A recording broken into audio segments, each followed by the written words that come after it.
aplausiva, de uma maneira, Senhor, que agrade de coração, de uma forma generosa. Que o Senhor, meu Deus, como se atentou à oferta daquela viúva, que o Senhor também se atente, meu Pai, à oferta desses teus filhos, e que eles possam, meu Pai, ofertar de maneira generosa para a tua obra, Senhor da glória, e que eles possam continuar adorando e exaltando o teu nome. Nós, como igreja, abençoamos cada ofertante dizimista, e a igreja diz: pode sair do teu lugar, aquele que vai ofertar, no nosso lado, atrás, em nome do Senhor Jesus, e o Papai do céu vai estar orando e abençoando você mais e mais. Aproveitando, amado, você que está aí, pega a tua Bíblia, aleluia, 2 Samuel, capítulo de número 21.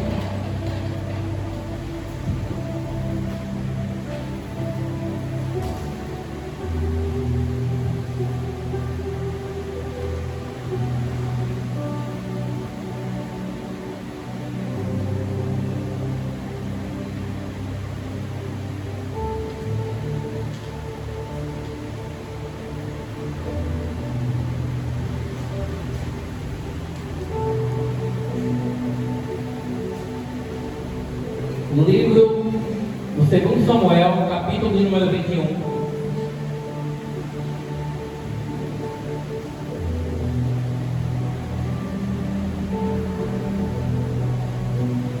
A partir do versículo de número 10. Aleluia. Todos acharam, amém? A palavra diz assim: então, Ispa, filha de Aiá, tomou um pano de saco e o estendeu para si sobre uma penha, desde o princípio da seiva até que sobre eles caiu água do céu, e não deixou que as aves do céu se aproximassem deles durante o dia, nem os animais do campo durante a noite. Foi dito a Davi o que fizera Rispa, filha de Aiá e concubina de Saul. Amém, igreja? Glória a Deus. Quem já ouviu falar sobre esta mulher, Rispa? Já ouviu, né? Então, nós observamos, amado, esse texto é uma história muito grande, algo muito forte e abençoador. É uma mãe que ela toma uma atitude muito nobre, muito bonita, aleluia. Ela era uma concubina do rei Saul e teve filhos com ele, teve 2 filhos. Diz que no período do rei Saul, ele mandou matar o povo de Jeroboão, porque eles não eram judeus, mas estavam junto com Israel, e ele queria separar, destruindo todo aquele povo. Só que aquele povo já tinha feito aliança com Israel e não poderia ser destruído, porque se ele fosse destruído, ia pecar contra Deus, porque Deus é um Deus de aliança. Então, quando Davi assume o trono, diz que o povo, os gibeonitas, eles vão e cobra ao rei Davi o rei Saul tinha feito com o povo dele. E ali Davi diz: o que vocês me pedirem, eu darei. Prata, ouro, campos. Eles disseram: não, nós não queremos nada disso, porque nós já temos tudo isso. Mas nós queremos nos vingar pelos nossos que morreram inocentes. Nós queremos a linhagem de Saul. Nós queremos 7 filhos dele, para a gente poder subir ao monte e matá-los. E Deus vai se agradar, porque era a lei: olho por olho, dente por dente. Então, eles disseram: então tá certo, eu te darei.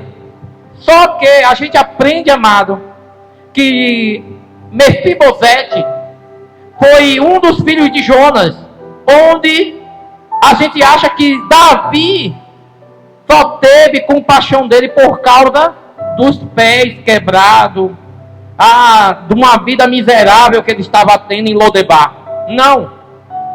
Mefibosete, ele foi julgado pelo rei Davi, e como Davi tinha uma aliança com Jonas, ele pegou e disse assim: eu vou ter compaixão dele e vou livrar ele da mão dos Jebuanitas, porque senão eles vão matar ele também. E trouxe para onde? Para dentro do palácio, e colocou Mefibosete ao lado dele. Foi para protegê-lo. Mas Mefibosete era para também ser morto.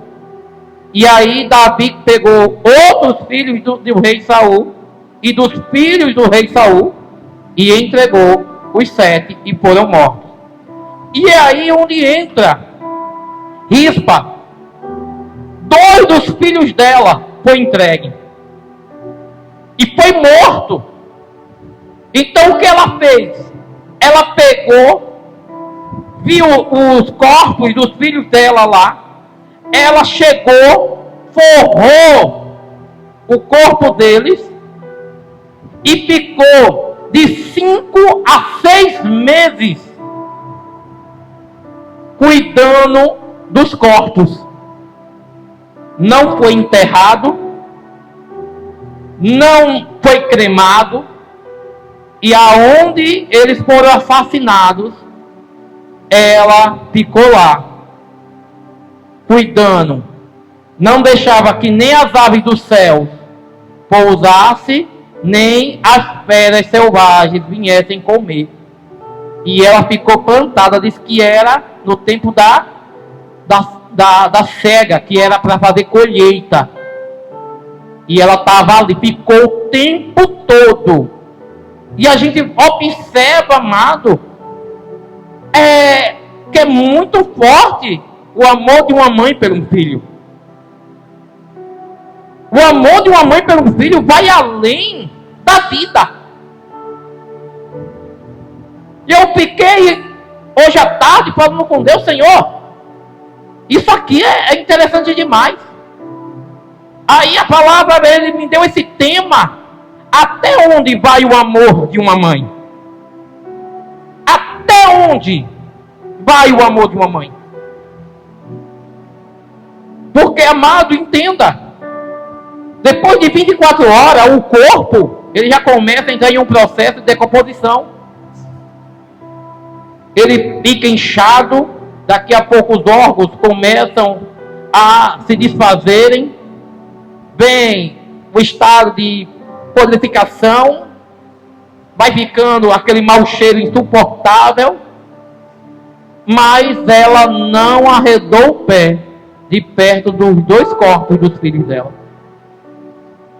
Amado, eu fico assim olhando, meu Deus, o que aquela mãe estava apresentando, o que é que ela estava mostrando para o rei, como é que estava o coração dela, o posicionamento dela ali. E aí o Senhor me dá o primeiro ponto, é a vigilância daquela mulher. Mesmo os 2 filhos mortos, ela não arredou o pé. Ela montou um acampamento e diz que ela se assentou sobre uma rocha e ficava vigiando os corpos dos filhos. Isso me chamou a atenção, porque a palavra do Senhor diz que lá em 2 Samuel, no capítulo 22, e do 2 ao 3, você vai ver que o próprio texto fala que o Senhor é a nossa rocha. E ela se assentou em uma rocha. Ela ficou firme em uma rocha. E aí a gente começa, amado, a olhar que Rispa, ela trouxe um nome ao qual a vigilância dela tocava nas pessoas. Ela não conseguia enterrar o corpo dos filhos. Ela não conseguia desfazer do corpo dos filhos. A vigilância, amado, de proteger. A vigilância de cuidar. A vigilância de estar atento. É muito forte. Qual é a mãe que quer perder o seu filho? Nenhuma. Então, no momento que você está atento, vigilante, a palavra do Senhor diz o que? Orai e vigie. Então não é somente você orar pelo teu filho, é vigiar também. Eu tenho que estar com meus 2 olhinhos em cima do meu branquinho de neve. Eu tenho que saber o que ele está fazendo, os passos dele. Então nós, amados, o Senhor, Ele traz um exemplo dessa mulher. Escuta, será que ela não estava cuidando dos 2 filhos dela? Estava, porque quando o rei Davi deu a ordem para entregar os 2 filhos dela, ela estava presente. Ela estava cuidando e eles estavam vivos. E depois que foi morto, ela não se apartou deles. Ontem a bispa, na pregação aqui, ela falou sobre Maria, que acompanhou seu filho Jesus até o madeiro, e ela não se apartou. E o próprio Jesus disse: mulher, chore pelo seu filho, porque ele estava ali se apresentando como Senhor. Não chore por mim, chore pelos teus filhos.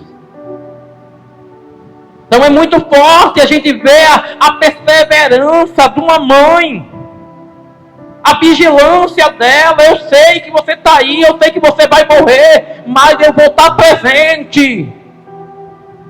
Eu vou estar aí ao teu lado. A mãe dá os peitos para receber uma bala por um filho. Uma mãe enfrenta um exército sozinha. Quer ver uma leoa braba? Toque na cria dela. Você vai ver essa mulher tirar força da onde não tem. Ela vira a casa de cabeça para baixo. Tocar em um filho dela. Então é algo, amado, surpreendente, o amor de uma mãe pelo filho. Então, até onde, amado, vai o amor de uma mãe pelo filho? Não tem limite. Quando nós falamos sobre o amor ágape, que é o amor de Deus, o amor incondicional, é aquele amor que é um amor que Deus olha para a criação dele, a criatura, e diz assim: ei, eu não vejo dolo em você, eu só vejo amor. E semelhante ao amor de Deus é somente o amor de uma mãe pelo filho.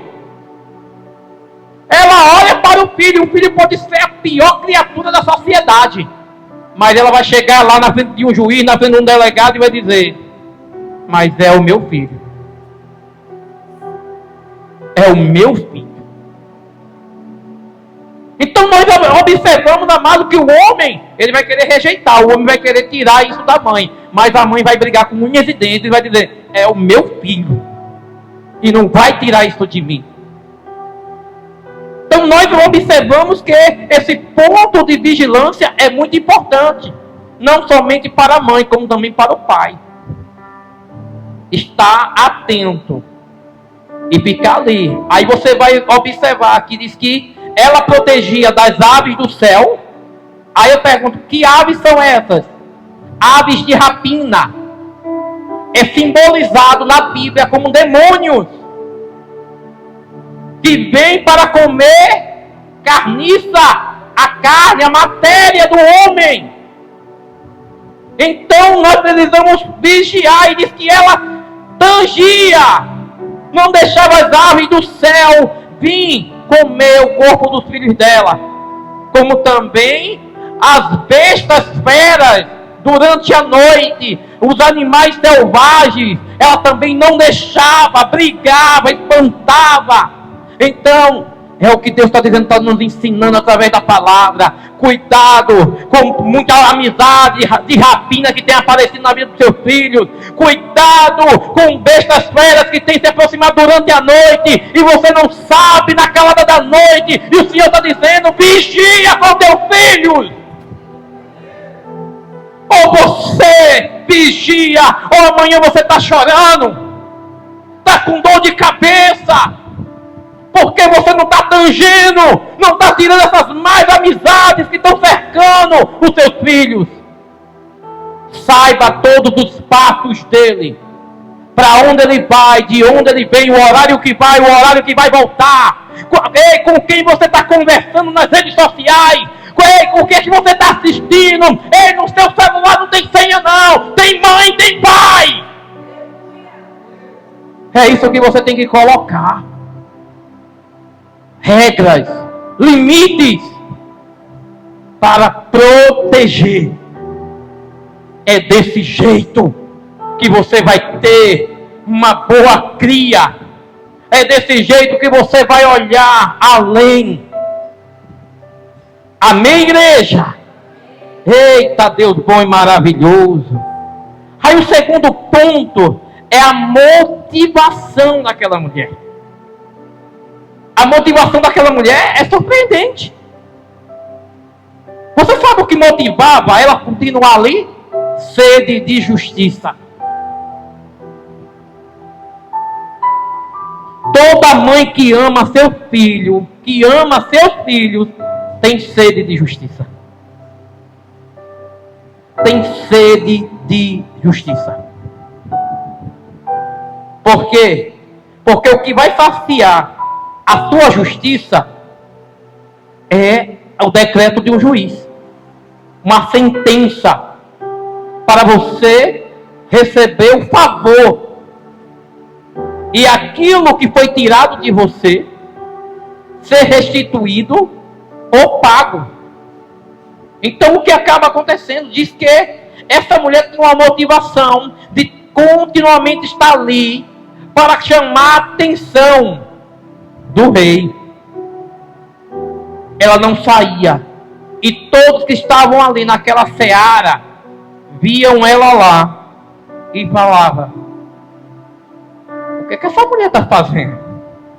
Os filhos já foram mortos há meses e ela continua aí. E sabe o que acabou acontecendo? Foi passando isso de boca a boca e chegou no ouvido de quem? Do rei Davi.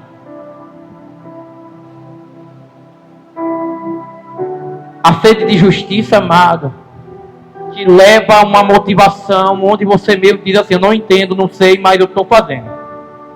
Estou firme aqui, eu estou forte. E eu quero alcançar. Eu quero chegar. E essa motivação, amado, precisa de incentivo. Alguém ou alguma coisa vai me incentivar a continuar. Eu não vou parar. Não vou desistir. Vou estar aqui, aleluia, conciso. Eu vou estar aqui preciso. Eu vou estar aqui firmado. Eu vou continuar. Por quê? Porque eu tenho uma motivação. Eu tenho algo que me impulsiona. Tenho algo que me empurra para estar aqui. E era sede de justiça. Ela estava sedenta pela justiça daquele rei daquele momento. E sabe, quando eu observo, o terceiro ponto que o Senhor me dá é o ponto da consequência. Ela persistiu, foi perseverante, e diz que Davi lançou um decreto: vai lá, pegue os ossos do rei Saul, os ossos de Jonas, e pega também os ossos dos filhos dela, e leve tudo para o sepulcro do pai do rei Saul. Enterre todos juntos. E ali ela sentiu a justiça.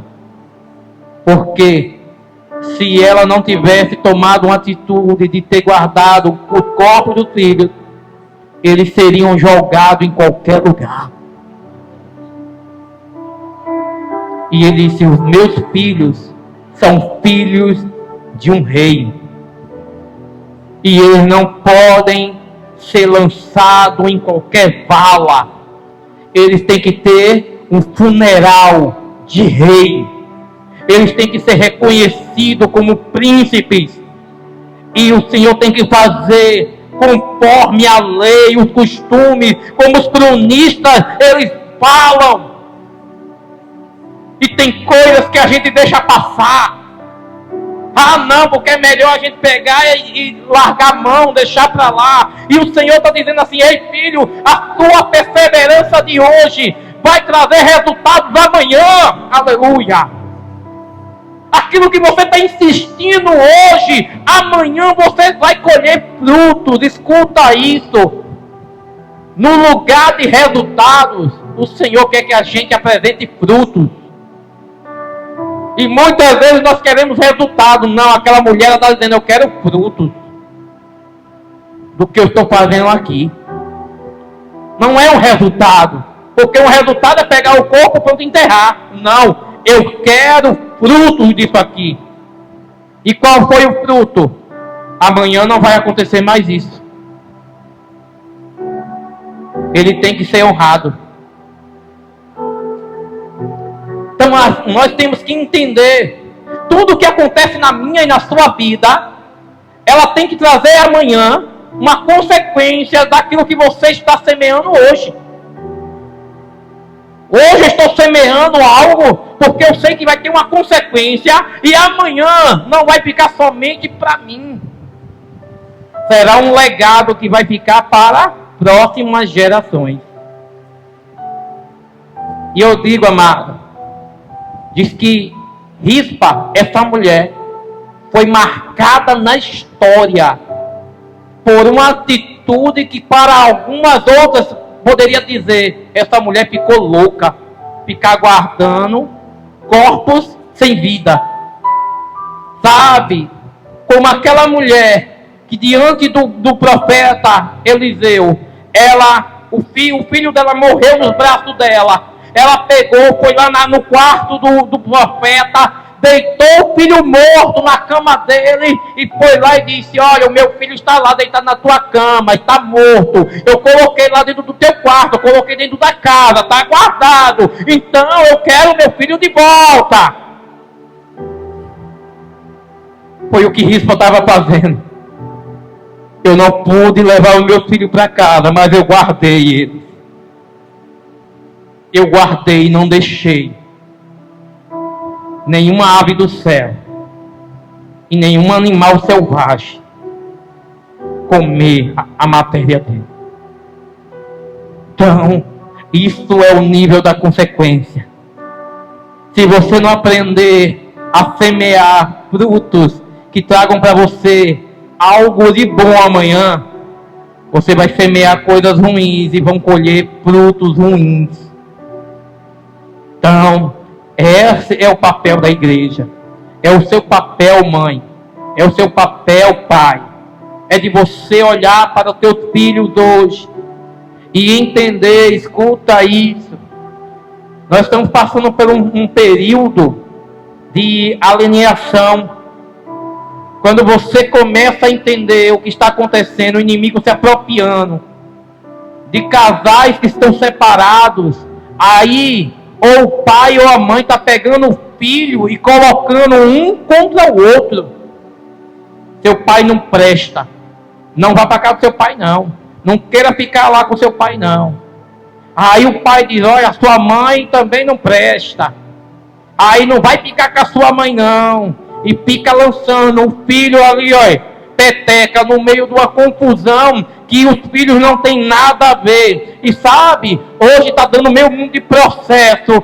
Porque a mãe, porque desde os tempos que é tempo, a mãe sempre ficou com a guarda dos filhos. E sabe o que está acontecendo? Eu quero a guarda, eu quero a pensão, eu quero os meus direitos. Mas na hora que é para o filho ser visitado pelo pai, e o pai levar com o direito de levar o final de semana para casa, a mãe está dizendo, não vá não, que olha, aquela madrasta vai te bater, ela não gosta de você, o seu pai não liga para você. Aí a criança fica alienada, dizendo, eu não vou sair não, eu não quero ir. Não, eu vou sofrer, eu já não quero ir. Sabe o que acaba acontecendo? Criando um trauma na criança. E hoje a justiça está analisando isso. E as mães que não vigiar e não cuidar corretamente dos seus filhos, a justiça vai tomar os filhos dela. Porque ela está alienando os filhos. As crianças não têm culpa. Porque dois adultos não souberam se resolverem. Não souberam lidar com as indiferenças. E acaba culpando um ao outro dos próprios erros.